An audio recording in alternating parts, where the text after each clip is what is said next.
Perkenalkan, nama saya Alif Naufal Abdullah. Saya di sini akan memberikan pendapat tentang video Rocky Gerung tentang sila dalam Pancasila itu tidak asli dari Indonesia dan juga ateisme itu diizinkan oleh Pancasila.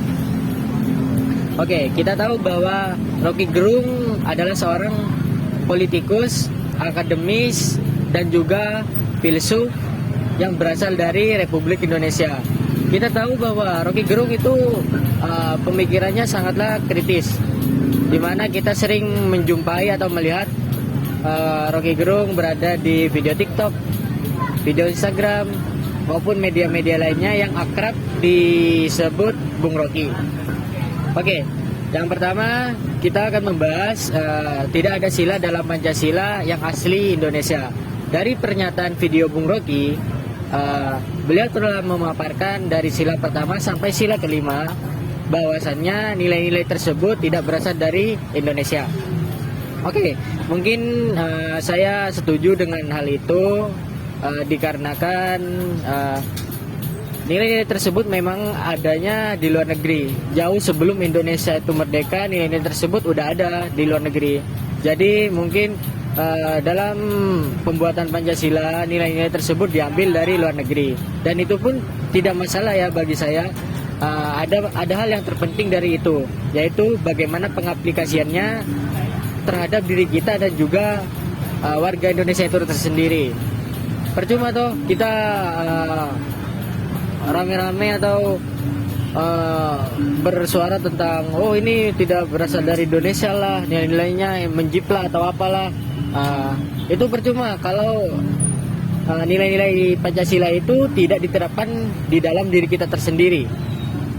Jadi ada hal lain yang lebih penting dari mengurusi tentang nilai-nilai Pancasila itu tidak berasal dari Indonesia. Ya, mungkin kita tahu bahwa seorang Rocky Gerung itu adalah seorang filsuf atau filosofi yang dimana mungkin hal tersebut sangatlah penting. Tetapi bagi kita sebagai orang awam, warga biasa, yang terpenting adalah bagaimana pengaplikasian nilai-nilai Pancasila tersebut terhadap diri kita masing-masing. Kemudian selanjutnya ada pernyataan Bung Rocky tentang ateisme itu diizinkan di Pancasila. Di dalam pernyataan tersebut Bung Rocky menyatakan bahwa ateisme itu diizinkan oleh Pancasila sila kedua, meskipun bertentangan dengan sila pertama yaitu ketuhanan yang Maha Esa. Tetapi di dalam sila kedua yaitu kemanusiaan yang adil dan beradab, itu diperbolehkan ataupun diizinkan di dalam Pancasila tersebut. Nah, yang jadi pertanyaan saya yaitu apakah ateisme itu diizinkan di Indonesianya? Apakah ateisme itu diperbolehkan di Indonesia? Di mana Indonesia itu sangat kental dengan agama. Kita tahu bahwa di Indonesia itu ada 6 agama. Jadi apakah ateisme itu diperbolehkan? Nah, jika jawabannya tidak, berarti kita tidak mengamalkan sila kedua dong, yang dimana kemanusiaan yang adil dan beradab.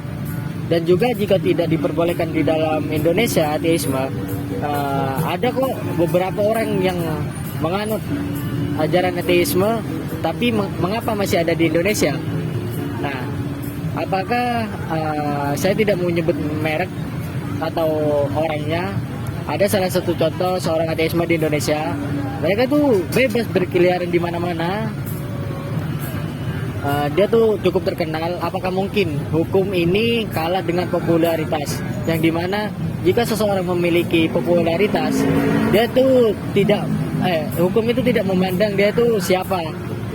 Yang penting dia tuh terkenal, terus dia berbuat baik juga iya. Cuman kan kembali lagi ke pertanyaan yang tadi, apakah Indonesia itu memperbolehkan ateisme? Sedangkan yang saya tahu bahwa Indonesia itu sebenarnya tidak membolehkan, tetapi di dalam Pancasila tersebut membolehkan. Nah, jadi yang mana nih yang benar? Nah, kalau menurut saya sendiri itu tergantung dari keyakinan kita. Kita meskipun di mana-mana agama itu selalu ikut di dalam konteks apapun. Akan tetapi kalau menurut keyakinan kita sendiri, keyakinan kita terhadap Tuhan maupun apapun itu, ya udah kita meyakinkan diri kita sendiri. Beda halnya dengan pengaplikasian Pancasila itu sendiri. Oke, dari saya mungkin itu saja. Terima kasih. Wassalamualaikum warahmatullahi wabarakatuh.